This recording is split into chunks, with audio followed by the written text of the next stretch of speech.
That day began like any other, but the sound of the studio door closing behind me felt like a full stop, a definitive end to a chapter I wasn't ready to close.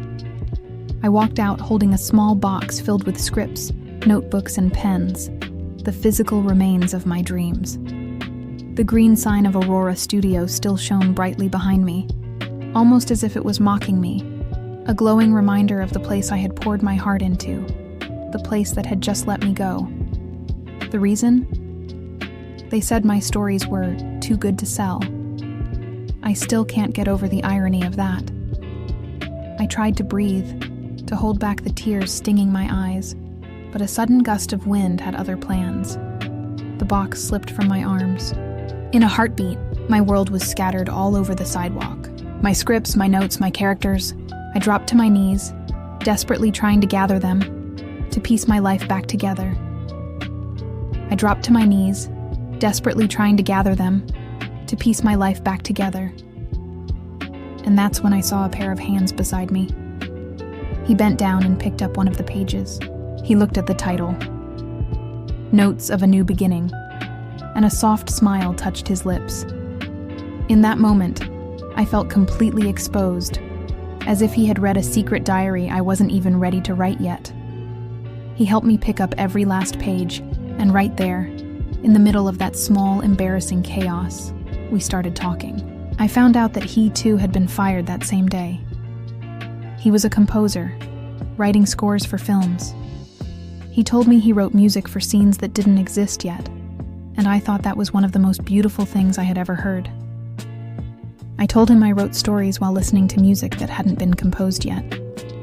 We laughed, a little embarrassed, but a lot comforted. When everything was finally back in the box, he said, "Maybe we should create something together one day." All I could manage was a quiet, maybe, when I learned to believe in happy endings again. We said goodbye, and I was sure I would never see him again. But destiny, that mischievous little screenwriter, had other plans. A few days later, I was in a cafe, staring at a blank screen, trying to write. The cursor just blinked and blinked, mocking my complete lack of inspiration. I think I deleted the same sentence 10 times before finally giving up. That's when I heard it. A piano, playing from a corner of the room. The melody was so familiar it literally took my breath away. It was the pain, the heartbreak from my last script, transformed into music. I looked up, and there he was. I just stood there, listening. With each note, it felt like he was translating my deepest feelings without even needing to know me. I walked closer, and when he saw me, he smiled with that same calm expression that had disarmed me on the sidewalk. He told me he'd read my script and just had to turn it into sound. And he did. In that exact moment, I felt something shift inside me. For the first time since being fired, I felt alive. We started meeting up. At first, it was just to talk about music and writing. Then, it became about blending them. We'd spend hours trying to match the perfect words to the perfect melodies. I'd write scenes, and he would build their entire sonic world. Sometimes we'd argue over the smallest details, and other times we'd laugh so hard we'd completely forget why we were even meeting. Surrounded by scattered papers, cold coffee, and stolen glances, I realized I was writing something that didn't fit on a page. It was our own story. With what little we had, a phone, an old camera, and a whole lot of exhaustion and hope, we decided to make a short film. We called it Notes of a New Beginning, the same title from the script that had made me cry on the sidewalk. We stayed up all night editing, composing, and dreaming. And when we finally finished, I felt whole again. The night our film was shown in a small independent theater, I could barely breathe. The lights went down, the screen came to life, and there they were, my characters, living out what I had lived. His music swelled during the most emotional scene, and I started to cry. Not tears of sadness, but tears of pure gratitude. When the credits rolled, the audience applauded. Then, a producer approached us. He wanted to hire us back, at Aurora Studio, the very same place that had fired us. This time, as creative partners. I just had to laugh. Destiny really does have a sense of humor. I walked beside him, with no box of broken dreams, no fear. I walked beside him, with no box of broken dreams, no fear. Just a new notebook in my bag and a fresh sheet of music in his hand. He looked at me and smiled. "You see?" he said. "That day wasn't the end. It was the beginning of what truly mattered." And I knew, deep in my heart, that he was right. Now, when I look back on everything, I understand that some endings aren't punishments. They're just pauses the universe gives us, a chance to catch our breath before the next act begins. And if anyone were to ask me what I learned from all of this, I'd say that love, whether it's for a person, for your art, or just for life itself, often begins right where you think everything is over. Because in the end, the very best stories are born from our own new beginnings. And this was mine. It was raining again. Funny how the weather always seemed to match the rhythm of my life. Always cloudy, but in a beautiful way, as if the sky somehow understood me. I was standing in the middle of the street, holding a small bouquet of flowers, when I saw him on the other side, with a yellow umbrella glowing like a misplaced piece of sunlight. We stood there, staring at each other for a few seconds that lasted too long. The city kept moving, cars passing, lights reflecting on the wet pavement. But for me, only that moment existed. He walked closer, wearing that calm smile I pretended not to have memorized.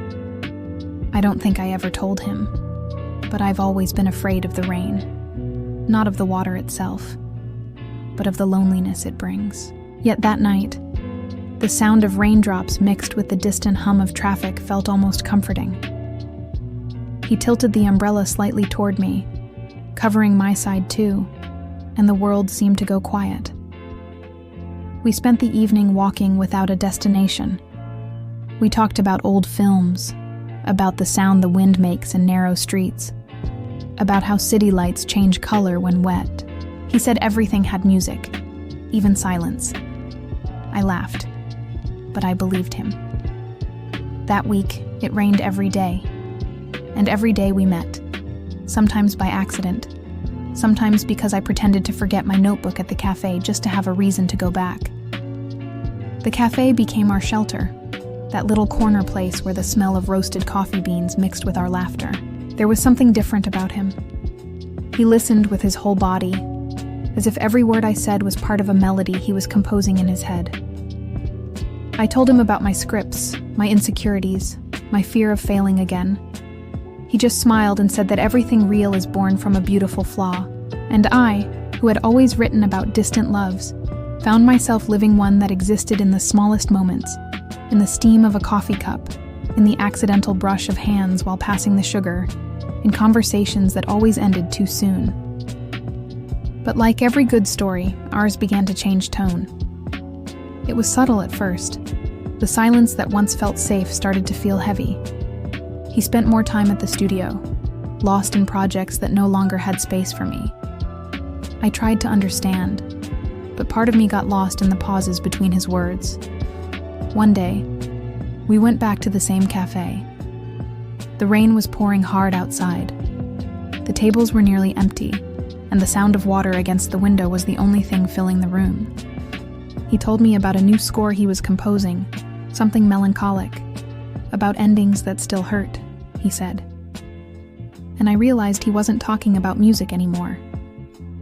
There was no fight, no loud tears, just a long, tired look, and the quiet understanding that we were trying to hold on to something that had already slipped through our hands. He walked me to the door. The street was covered in puddles, the reflections of city lights painting shapes I knew I'd never forget. He opened the umbrella and looked at me as if saying goodbye in slow motion. He said some melodies only make sense for a while, and that doesn't make them any less beautiful. I wanted to tell him I'd love him even when the music stopped, but the words got stuck in my throat. I just smiled, the kind of smile that hurts more than crying. I walked alone through the wet streets, with the flowers still in my hands and the rain falling over me. For the first time, I wasn't afraid of it, because deep down, I knew that every love, even when it ends, leaves a song playing softly inside us. And maybe, one day, I'd write about him. It had been months since I last saw him. Life had gone on, as it always does, even when we're not ready for it to. I was in the middle of shooting my new script, the first one after everything.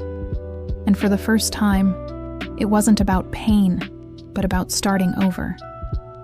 Still, something inside me remained quiet, like a melody left unfinished.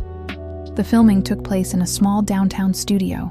It was a simple story, about two people who lose and find each other at the right time. Maybe my unconscious way of making sense of what we had lived. I spent hours there, adjusting scenes, rewriting lines, trying to give meaning to gestures that reminded me of him. Then, on a rainy afternoon, because of course it is always raining when something important happens, the producer came in and said the new composer for the project had arrived. I didn't pay much attention. I just asked him to call me once I'd finished the scene. But when I heard the sound, the first notes played, soft, sad, familiar. Each chord carried an echo of something I thought I had buried.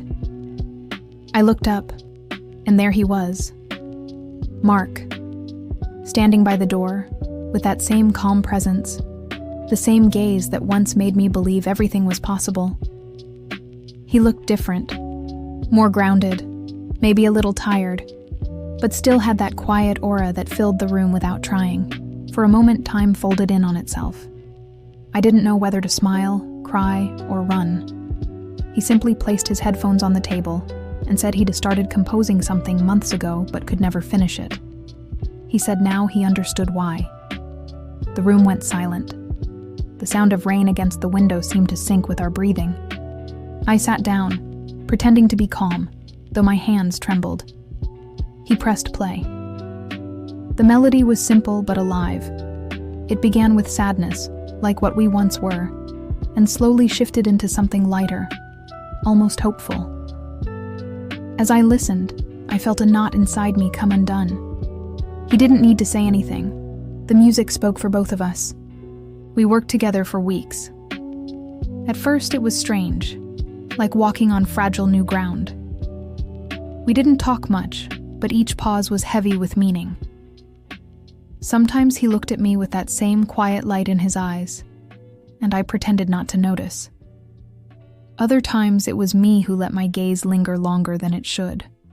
Little by little, the studio became a place of laughter again. I realized how much we had both changed. Less urgency, more understanding. It was no longer about needing each other, but about choosing to be there, again, in the same rhythm.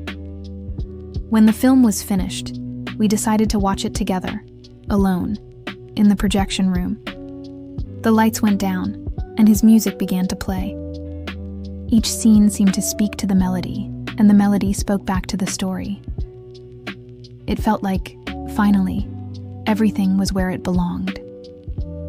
At the very end, before the credits rolled, there was a small line of text on the screen. Some beginnings never really end. He looked at me and smiled. I whispered that I hadn't written that line. The editor had. But deep down, I knew that maybe fate had found a way to write it for us. When we stepped outside, a soft rain was falling. He opened the same yellow umbrella, and I laughed. The same laugh that had been stuck in my chest for months. We walked side by side, without promises, without fear. We weren't the same anymore, and that was beautiful. Some loves don't come back to pick up where they left off. They return to start again, differently, quieter, truer. That night, as we listened to the sound of rain mixed with the melody he'd composed, I realized the music was finally complete. It wasn't about us together or apart. It was about who we'd become after the silence. And for the first time, the sound returned.